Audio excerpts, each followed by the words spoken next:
जी का खालसा वाहिगुरू जी की फतेह। दास बलदेव सिंह सिरसा जो कि संयुक्त मोर्चा हमारा बना हुआ है, उसमें एक मेंबर हूँ। और आज दिल्ली के चारों तरफ जो किसानों ने धरने लगा रखे हैं, उसमें करीब 80 दिन हो गए और केंद्र सरकार के सिर पे जूं नहीं सरक रही। आज तक सरकार ना तो किसानों की मांगे मानने के लिए तैयार है और ना ही कोई बातचीत चल रही है। आज जिस तरह देश के हालात बने हुए हैं, इन हालातों में हर नागरिक बहुत चिंता में है, क्योंकि सरकार ने इस संघर्ष को, जो कृषि विरोधी कानून बने हैं और इनको रद्द कराने के लिए, दूसरा एमएसपी पूरे भारत में लागू कराने के लिए ये जो धरने चल रहे हैं, इन धरनों में जो मांग लेकर हम बैठे हैं, वो मांगे मानने की बजाय उल्टा सरकार इस संघर्ष को फेल करने के लिए समय समय पर बहुत से षड्यंत्र रचे। जैसे कि हम 26 नवंबर को आके बैठे और 2 दिसंबर की रात को जब हमने कुछ नौजवान लड़के पकड़े और लड़कियां भी पकड़ी, उसके हवाले किए, उसके बाद कई शरारती काउंसलर और भी पकड़े और एफआईआर भी थाना कुंदली में हुई शरारती अंसरों के खिलाफ, लेकिन किसी के खिलाफ कोई कार्रवाई नहीं हुई। उसके बाद जो 26 जनवरी को घटनाक्रम हुआ, जो सरकार ने खुद एक षड्यंत्र रच के 26 तारीख को लाल किले के जो दरवाजे खोले गए और जैसे वहां पर ट्रालियां मोटरसाइकिलों पर लोग गए, वो सरकार ने एक प्री प्लान किया था। और उसका सरकार का मंतव्य ये था कि हम जो ये संघर्ष चल रहा है, जो लोग पहले पंजाब से चले हैं, इन लोगों को वो हमारे को बदनाम करने के लिए यही कह रहे थे कि ये तो खालिस्तानी हैं, ये पाकिस्तानी हैं, ये चाइना के लोग हैं, ये किसान नहीं है। तो इस तरह के हमारे खिलाफ बहुत प्रोपेगेंडा वो करते रहे। और 26 जनवरी को एक लोगों को, ये पूरे देश के, संसार के लोगों को ये बताना चाहते थे कि लाल किले पर इन्होंने आकर ये जो झंडा फहराया है, इससे इन्होंने देश के जो हमारा जो तिरंगा झंडा है उसका निरादर किया। ये इनका एक षड्यंत्र था। लेकिन हुआ क्या कि जो कुछ भी हुआ वो सरकार ने एक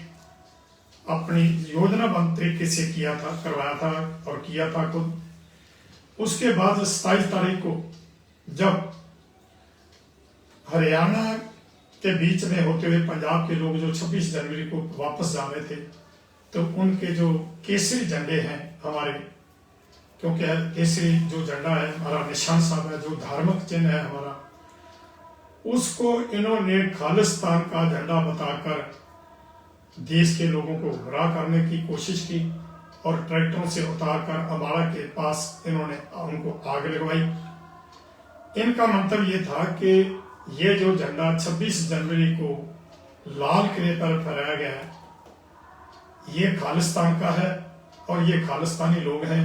तो इनको सबक सिखाने के लिए इन्होंने ये काम शुरू किया। जबकि मैं ये बताना चाहता हूं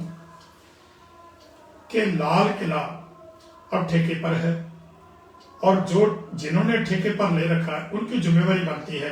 कि लाल किले में कोई ऐसा आदमी कोई ना आए। और ये भी आपको पता होगा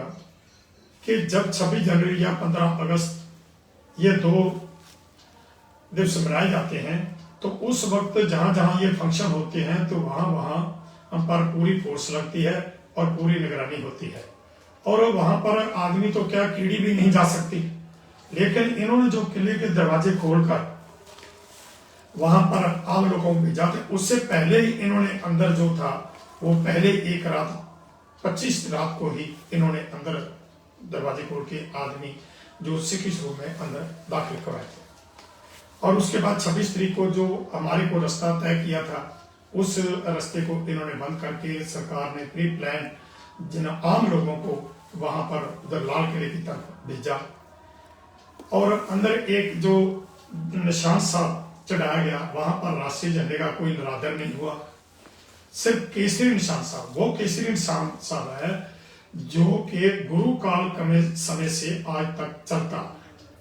जितने भी हमारे गुरुद्वारे हैं उन गुरुद्वारों में है, और लाल किले के अंदर भी जो गुरुद्वारा है उस पर भी जो निशान साहब चल रहा है वो भी केसरी है। और जितने गुरुद्वारे हैं भारत में हैं या विदेशों में हैं, सभी उन गुरुद्वारों में हमारा केसरी निशान साहब हमारा धार्मिक चिन्ह है जो जुड़ता है। लेकिन इन्होंने ये बदनाम करने की कोशिश की, और जैसा मैंने बताया कि 27 जनवरी को जब यहाँ से जो 26 जनवरी के लिए ट्रैक्टर आए थे वो वापस जा रहे थे, उनसे उन्होंने झंडे उतराकर तो इन्होंने आग लगानी शुरू की।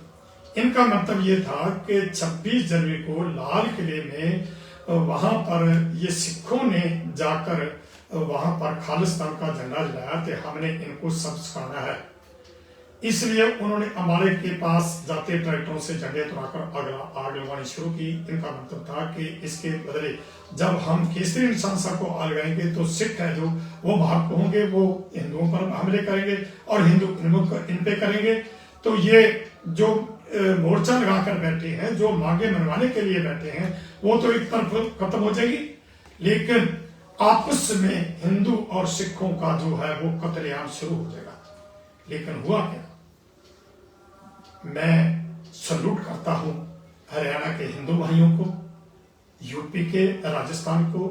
पूरे भारत के हिंदू समाज को सल्यूट करता हूं जिन्होंने केंद्र सरकार की साजिश को समझकर ये आपस में जो दंगे कराने चाहते थे वो नहीं हुए,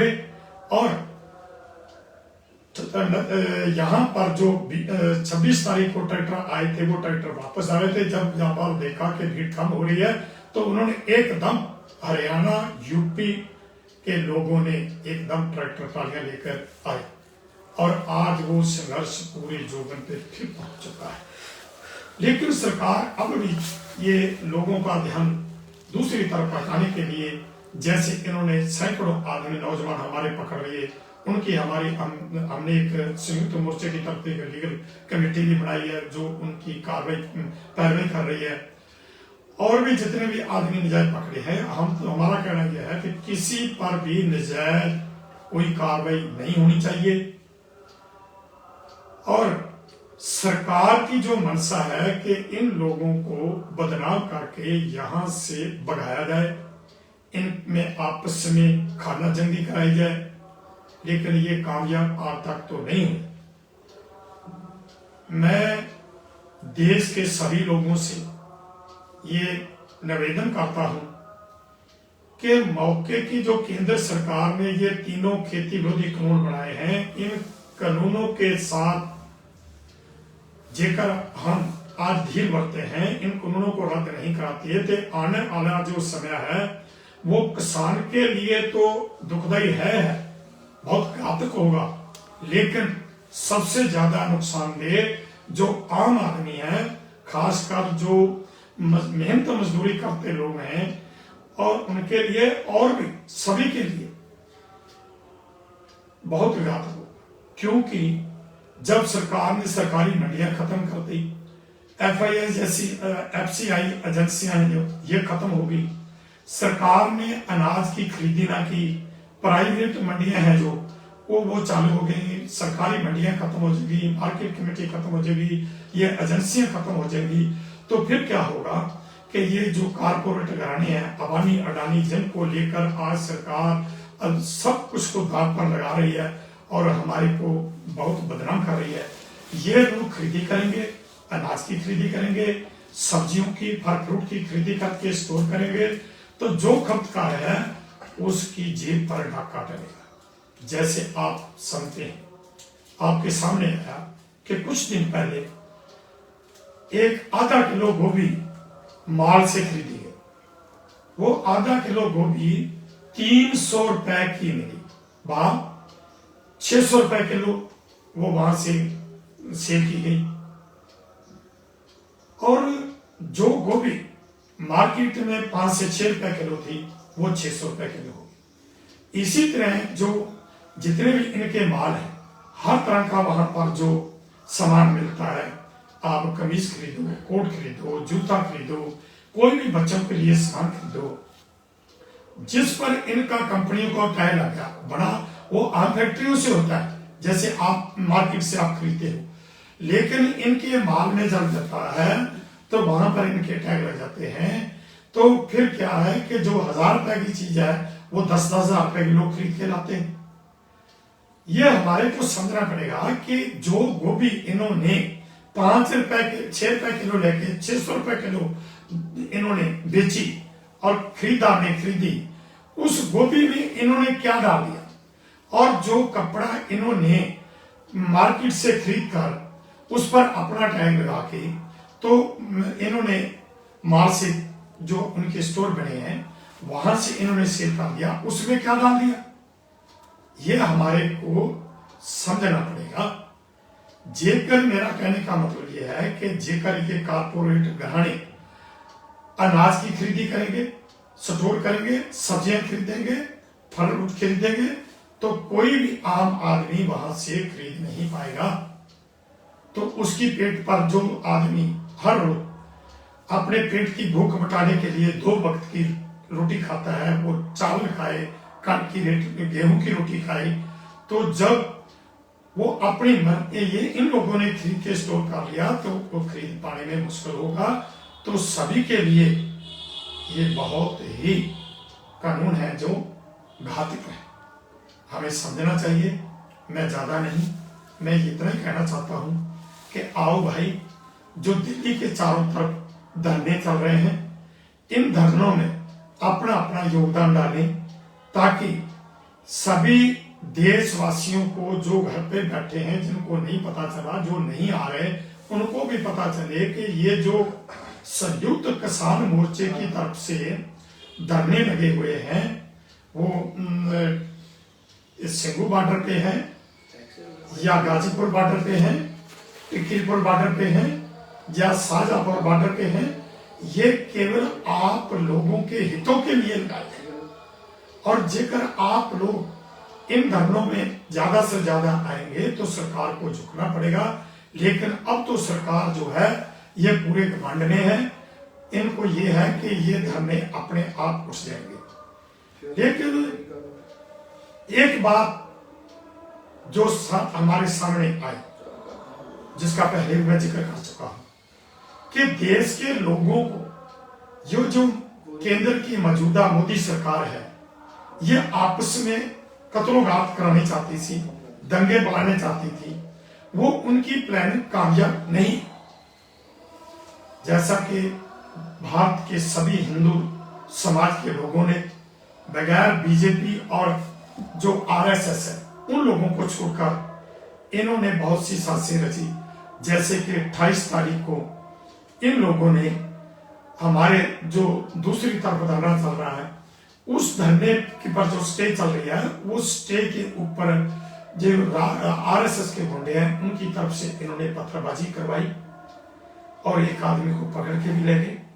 वो पुलिस की छत्र छाया में आए थे। और अब भी इनका यही मकसद है कि इन लोगों को यहां पर यहां से खदेड़ा जाए, इनकी कोई बात ना सुनी जाए, कोई मांग ना मानी जाए। तो भाई, जैसे तुम लोगों ने भारत के हिंदू समाज ने जैसे इनकी जो साजिश थी उसको फेल किया, हर साजिश को फेल किया, इसी तरह आने वाले समय में आप ऐसे करो कि ये जो गर्मी का मौसम आ रहा है, सरकार के मन में है कि ये गर्मी में लोग कैसे बैठेंगे। हम ये कह देना चाहते हैं कि हम किसान हैं और हमारे साथ जितने भी लोग और हैं वो भी आ रहे हैं, और जितनी ज्यादा गिनती में हम यहाँ पर पहुंचे, गर्मी हो सर्दी हो, सर्दी तो हमने निकाल ली, आगे गर्मी वाली आने वाली है, गर्मी हम निकालेंगे, और आगे जब बारिश आएगी तो बारिश का भी प्रबंध होगा। यहाँ पर जो किसी भी किस्म की सुविधा नहीं है, जो सरकार की जिम्मेवारी बनती है वो सरकार कोई भी निभा नहीं। यहाँ कोई पीने के पानी का प्रबंध नहीं है, यहाँ कोई टॉयलेट का प्रबंध नहीं है, यहाँ कोई मेडिकल का प्रबंध नहीं है, यहाँ पर कोई मच्छरों का प्रबंध नहीं है, यहाँ पर इतनी बदबू आ रही है, जहां जहां पर पानी भरा है, ये जो नाले हैं उनकी सफाई नहीं है, बहुत सी बदबू आ रही है, यहाँ पर महामारी भी फैल सकती है। कोरोना को तो हमने खत्म कर दिया, लेकिन आने वाले समय जेकर ये जो गंदगी फैल रही है, इससे जो कोई बीमारी पैदा होती है, तो उसकी सारी जिम्मेदारी सरकार की होगी। मैं देशवासियों से ये अपील करता हूँ, निवेदन करता हूँ कि भाई आओ, ये जो संघर्ष चल रहा है इसमें अपना अपना योगदान डालो, और जो कृषि विरोधी ये कानून है इनको रद्द कराना, एमएसपी पूरे भारत में लागू कराना, ये बहुत जरूरी है। ये सबके लिए जरूरी है, क्योंकि जेकर किसान नहीं है तो कुछ भी नहीं है। किसान के सिर पे ही सब कुछ चलता है, चाहे मजदूर है, चाहे ट्रांसपोर्टर है, चाहे दुकानदार है। अब बड़े बड़े मॉल बन रहे हैं, ये जो छोटी छोटी दुकानें हैं, जहाँ बड़ी दुकानें हैं शहरों में, ये दुकानें, ये सब कुछ फेल हो जाएगा, क्योंकि बड़े बड़े मॉल बन रहे हैं। लोग मॉल में खरीदी करेंगे तो दुकान पर कौन जाएगा, छोटी दुकानों पर कौन जाएगा। सो भाई आओ, हम मिलकर सब इस संघर्ष को जो है इसको जीतने का प्रयास करें, तो ये तब ही जीत सकते हैं जैसे हमने आज तक, जैसे कि पहले हम पंजाब में 2 महीने रेलवे ट्रैक पर रहे, शांति बनाई रखी, और यहाँ भी आज करीब 80 दिन हो गए, 80 दिन से यहाँ पर शांति से हम बैठे हैं। लेकिन 26 तारीख को जो प्रोग्राम किया वो सरकार ने आप किया, हमारे को बदनाम करने के लिए हमारे सैकड़े आदमी जेल में बंद कर दिए। अब लोगों में अब ये चर्चा और चल गई कि अब पहले इन जो जेल में आदमी, जो नौजवान बैठे हैं हमारे, उनको छुड़वाओ। ये सरकार ने हमारे लिए एक और नई जो मतलब की प्रक्रिया थी, जो हमारे लिए एक बहुत बड़ा मतलब कि सवाल खड़ा कर दिया, हमारे लिए ये दुविधा पैदा कर दी, हमारे लिए एक मुश्किल पैदा कर दी कि जो आदमी जेल में है उसको पहले छुड़वाएं या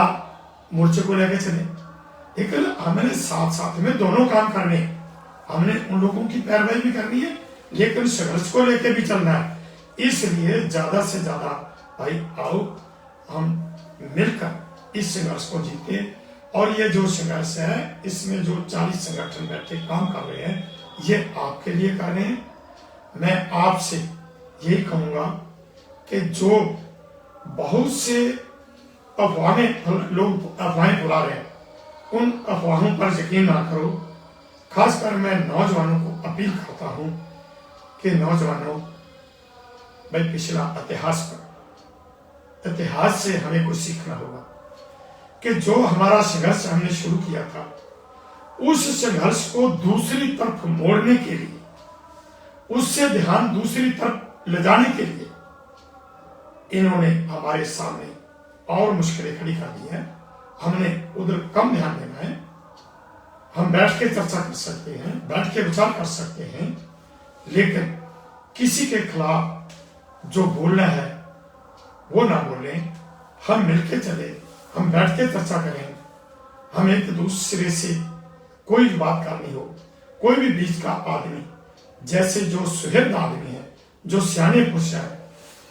उन लोगों के माध्यम से भी हम कोई भी बातचीत कर सकते हैं। इसलिए मेरा निवेदन है कि भाई इस संघर्ष को जीतने के लिए आओ, हरियाणा, राजस्थान, यूपी, पूरा देश, और पंजाब ने जो काम किया है ये नया काम नहीं किया, क्योंकि गुरु नानक से लेकर पंजाब के लोग आज तक, चाहे वो मुगलिया हुकूमत थी या उसके बाद अंग्रेज आए, सभी के खिलाफ पंजाब के लोगों ने संघर्ष किया। और यही वजह है कि जब देश की जो केंद्र की हुक्मरान सरकार है, इन्होंने जब कृषि विरोधी कानून लाए और इनके खिलाफ पंजाब से एक आवाज उठी, उस आवाज को देश के लोगों ने अपनाया। आज जैसे हरियाणा की बाहर पंचायतें हो रही है और बाकी सूबों में भी इसका प्रकरण जो चल रहा है, यही कारण है कि पंजाब के लोगों ने जो केंद्र सरकार की तरफ से कृषि विरोधी कानून लाए और इनको रद्द करने के लिए और एमएसपी पूरे भारत में लागू करने के लिए हम तो चाहते थे, हम तो मांग कर रहे थे डॉक्टर स्वामीनाथन की रिपोर्ट लागू होनी चाहिए, क्योंकि किसान जो है दिन प्रतिदिन नीचे को जा रहा है। और जो ये कारपोरेट घराने, ये लोगों की कमाई है जो ये खींच रहे हैं, ये उनका खून पीस रहे हैं, उनको खून पीने से बचाया जाए, इसलिए पंजाब ने अपना कर्तव्य निभाया। अरे भाई, कर्ता जो पंजाब है ये देश की एक खड़क भुजा, जिसने समय समय चाहे अहमद शाह अब्दाली, चाहे महफूज गजनी, औरंगजेब, मीर मनु, यकरिया खान या उसके बाद अंग्रेज आए, सभी का टक्कर किया। आज भी पंजाब ने एक वही कर्तव्य काम किया है जो उसकी जिम्मेवारी बनती थी। अब सब जैसे हरियाणा आया, इसी तरह राजस्थान भी चले, इसी तरह यूपी भी ज्यादा से ज्यादा उठे, और एमपी, केरला, महाराष्ट्र, छत्तीसगढ़, पूरे देश की जिम्मेवारी बनती है कि जिन प्रदेशों में एमएसपी नहीं है, उन सभी में एमएसपी कम से कम जो सरकार की तरफ से रेट नियत किए जाते हैं, उनका हमें जो है भाव मिले। हमारी जो गेहूं है, चावल है, या मैं तो कहता हूं कि सब्जियों पे भी एमएसपी बननी चाहिए, फ्रूट पर भी एमएसपी बननी चाहिए। ये जो दूध है ये भी जब ज्यादा आ जाता है तो उस वक्त मर्जी से मतलब के जो फैक्ट्री वाले हैं ये खरीदी इसके करते हैं। जेकर ये बड़े बड़े मॉल में सब कुछ चले गया तो आपके पले कुछ नहीं पड़ेगा। भाई आओ, सब कुछ आप जानते हैं, मेरे से ज्यादा जानते हैं। सब पिछले जो हमारे गिले या शिकवे हैं या एक दूसरे की साथ हमारी जो कड़वाहट पैदा हुई है, उसको दूर करके हम इकट्ठे होके, खासकर नौजवानों से अपील करता हूँ, जैसे हरियाणा की हमारी बहनें, हमारी बेटियां आ रही हैं, हमारे भाई आ रहे हैं, नौजवान आ रहे हैं, बाकी भी देश के लोगों को मैं यही निवेदन करूंगा कि आओ भाई उठे और ये तीनों कृषि विरोधी जो कानून है इनको रद्द कराएं और एमएसपी पूरे भारत में लागू कराएं, ताकि देश का किसान खुशहाल हो सके। किसान खुशहाल होगा तो देश खुशहाल होगा। इसी बात से मैं आपसे आज्ञा चाहता हूँ। उस गुरु की फतेह है जिस गुरु ने जुल्म के खिलाफ अपने पिता का बलिदान दिया। एक छोटी सी बात और बताना चाहता हूँ। यहाँ एक बड़ गांव दिल्ली के पास, ये कुंडली के साथ लगता है, उसका नाम है बड़गांव। ये पहले इसका नाम गढ़ी था।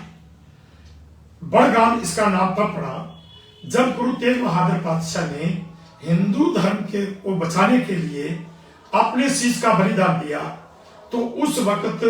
उनका जो शरीर था वो तो भाई मक्खन साल लबाना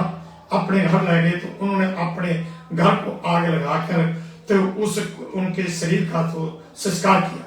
जिस जगह पर आज आजकल रकाबगंज गुरुद्वारा बना है वो वही जगह है। और जो उनका शीश था गुरु तेग बहादुर जी का, वो भाई जगता जी वहां से उठाकर ले आ रहे थे, अनंतपुर को जा रहे थे। तो उसके पीछे उस वक्त मुगलिया हुकूमत की फौज थी जो लगी हुई थी, पीछे पीछे आ रही थी कि इनका शीश कहा गया। तो इस जो गढ़ी गांव है उसका नाम पहले गढ़ी था, तो इस बड़गांव का एक बुजुर्ग था खुशहाल सिंह। खुशहाल सिंह ने उसको बताया भाई जगता जी ने कि ये गुरु तेग बहादुर जी का शीश है और उन्होंने बलिदान दे दिया है, तो ये शीश उनका लेकर मैं अनंतपुर साहब जा रहा हूं और मेरे पीछे जो है मुगलिया फौज लगी है, वो शीश मेरे से खुश लगी, मेरा कत्ल गई। खुशहाल सिंह ने अपने बेटे को कहा कि बेटा मेरी उम्र अब 85 साल की है, तो ये धार्मिक शख्सियत है, इनका शीश मुगलों के पास से नहीं जाना चाहिए। आप ऐसे करो कि मेरा सिर कट दो और मेरा शीश कट के वो मुगलिया फौज को दे देना। तो भाई जगता जी को गुरु जी का शीश देकर इनको अनंतपुर साहब की तरफ पहुंचाओ ताकि वहां अनंतपुर लेके जा सके। उसी गांव के हमारे एक जो कृष्ण जी हैं वो मिले, उन्होंने बात बताई ये बढ़ा। अरे आप लोगों ने वो यहाँ पर उसी दिन से लंगर लगा कर बैठे हैं और जो खाप पंचायत भी 21 तारीख को वो बहुत बड़ी खाप पंचायत कर रहे हैं और उन लोगों ने बताया। और इसी का यही कारण है कि आज हरियाणा के लोग पिछले इतिहास को दोहराते हुए, जैसे उन्होंने ये जब हम 26 नवंबर को आए थे तो उन्होंने हमारे को हथेलियों पर उठाया और ये कहा था कि हरियाणा छोटा भाई है, आपकी हर तरह की सुरक्षा करेगा। और यही उन्होंने इतिहास को बताया। जैसे गुरु तेग बहादुर जी का शीश आनंदपुर पहुंचाने के लिए खुशहाल, जो बुजुर्ग खुशहाल सिंह थे दहिया बरादरी के, उन्होंने उस वक्त जो अपना बलिदान दिया, इसी तरह आज उनके जो वारिस हैं दहिया बरादरी, हरियाणा वासी, पूरे देशवासी, हिंदू समाज अपनी जिम्मेवारी समझता हुआ आज पंजाब के किसानों की तरफ से चला संघर्ष वो अपनाकर आगे लेके चल रहे हैं। मैं उनका सबका शुक्रिया अदा करता हूं और फिर मैं यही कहता हूं कि आओ भाई दिल्ली बॉर्डर पे आओ, ताकि हम ये संघर्ष जो लड़ रहे हैं ये तीनों खेती रद्द करें और एमएसपी पूरे भारत में लागू करें। और उसी गुरु की फतेह है, फतेह जो है पूरे जोर शोर से बनानी। वाहिगुरु जी का खालसा, वाहिगुरु जी की फतेह।